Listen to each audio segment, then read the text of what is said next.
Oke, Assalamualaikum warahmatullahi wabarakatuh. Saya Wanda Melia Rahma. Ini mungkin video pertama terkait sharing dari pribadi sendiri yang mungkin menampilkan view diri sendiri gitu. Walaupun ini bukan video pertama di YouTube, tapi ini mungkin video pertama untuk berani akhirnya mencoba mengeluarkan beberapa kata lewat media seperti ini. Kali ini mau sharing nih terkait pengalaman ketika S1-nya dan S2-nya itu berbeda. Khususnya bagi teman-teman mungkin yang baru mau ambil S2 dengan jurusan yang berbeda. Berbeda di sini karena yang saya alami ini sebenarnya tidak berbeda jauh. Masih satu rumpun, tapi ada perbedaan di kefokusan dalam studinya itu. Waktu S1 saya itu ambil pendidikan kimia,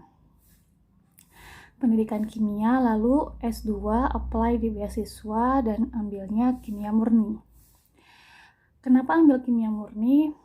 Mungkin karena juga semasa S1 dilatar belakangi senang yang namanya bikin karya tulis, dan di bawah alam sadar gitu ya, ide-ide yang saya buat itu kebanyakan berbau tentang kimia murni.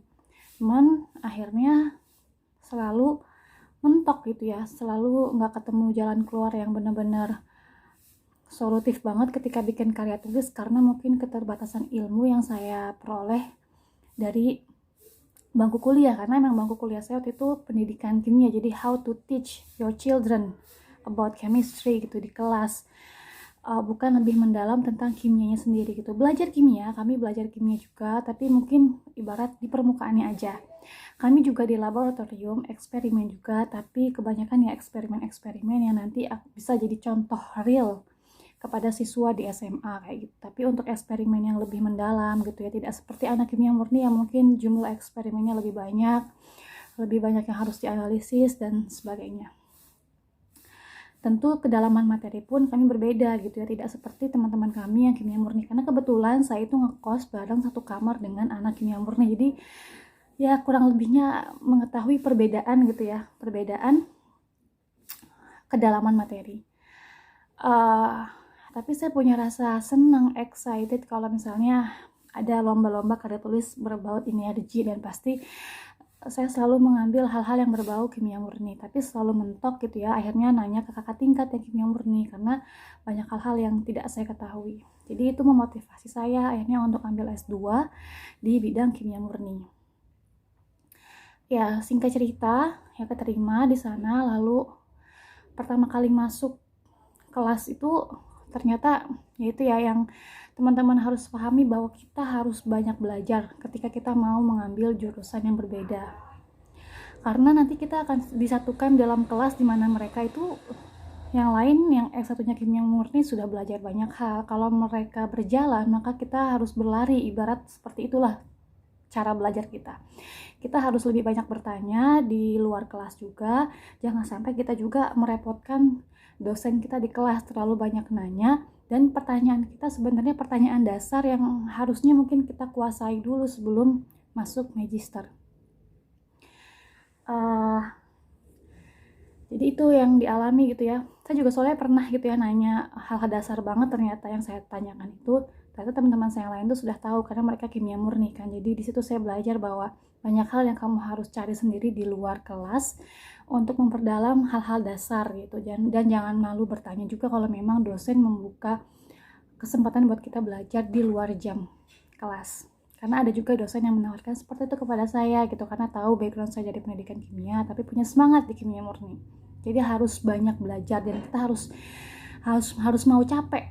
Ibarat jangan, kalau kita tahu gitu kan, jadi kita nggak banyak ngeluh gitu. Oh ya, saya tahu nih, saya pasti akan lebih banyak baca, lebih banyak bertanya, lebih banyak belajar, lebih banyak berpikir, untuk akhirnya mengejar ketertinggalan materi-materi kita di S1 kayak gitu, karena itu akan memudahkan kita untuk menangkap materi yang disampaikan dosen di S2, karena dosen di S2 pasti menganggapnya kita sudah paham dengan materi-materi S1 gitu, karena hal-hal dasar yang harus dipahami oleh seorang kimiawan itu sebenarnya ada di S1 gitu, hal-hal mendasarnya. Ketika S2 itu kan hanya dirangsang, dikembangkan untuk dia akhirnya punya ide-ide lain, eksperimen-eksperimen lain, dan akhirnya bisa menjawab masalah-masalah terbaru ini gitu. Dan di situ memang fighting banget itu ya. Perpustakaan tuh benar-benar sering baca-baca buku tuh. Kalau orang-orang kimia itu sarannya lebih banyak baca buku yang textbooknya memang dari bahasa Inggris. Yang pertama, mudah dicerna ya dibandingkan buku-buku yang ditranslate di bahasa Indonesia, karena kadang penerjemahannya kurang tepat, jadi malah kita miskonsepsi. Tapi kalau dari bahasa Inggris itu lebih memudahkan kita, malah dicoba aja deh, itu lebih memudah kita untuk memahami maksud dari konsep kimia. Karena sebenarnya kalau dulu SMA kita berpikir kimia itu hafalan, sebenarnya kalau kita paham konsep kimia itu nggak perlu dihafal ya kan. Jadi kenapa banyak orang-orang yang ngasih tips cara cepat mengerjakan kimia, sebenarnya bukan cara cepat, karena dia sudah paham konsep. Jadi kalau sudah paham konsep, kita nggak perlu banyak berpikir kemana-mana gitu, dan nggak perlu juga terlalu harus menghafal yang bagaimana gitu, karena sebenarnya kimia itu pemahaman gitu ya, pemahaman. Jadi banyak baca buku waktu itu, dan kalau nggak ngerti tuh selalu minta tolong teman. Kalau lagi teman istirahat, kita bertanya. Tadi buku-bukunya juga literaturnya bahasa Inggris, itu lebih memudahkan.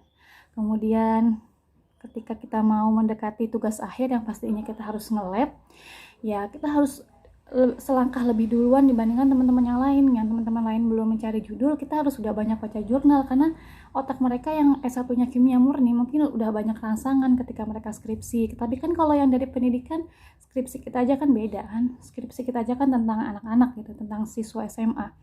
Maka kita harus duluan lebih banyak belajar tentang penelitian kimia, masalah-masalah terbaru apa sih yang sesuai dengan minat kita juga, karena kimia itu kan juga banyak cabangnya. Nanti teman-teman nanti yang S2 kimia murni pun